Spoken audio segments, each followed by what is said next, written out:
Bebe anga kuti opromisa yo makumbo inini ondipromisa makumbo mai. Atukona kuti chiwanga. Inyaya yakatodhaka. Washa mira tinoke titaure naye. Hapana.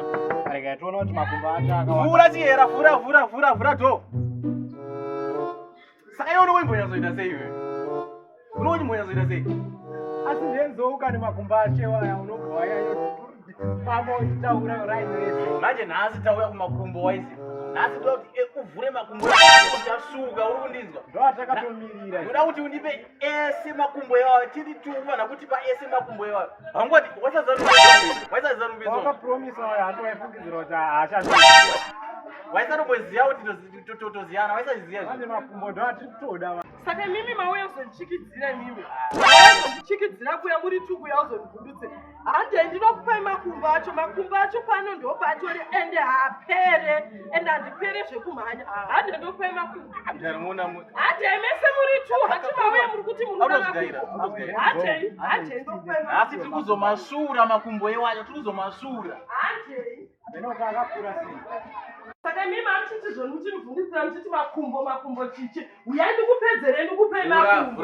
Makumbo ndo andiri kutozokupai. Ende makumbo andiko kunyima. Ende muri kuzoti makumbo ndokona kutosaplaya.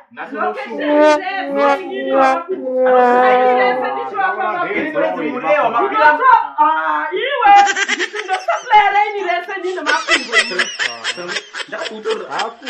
Akakura makumbo ndambokuza. Kura makumbo.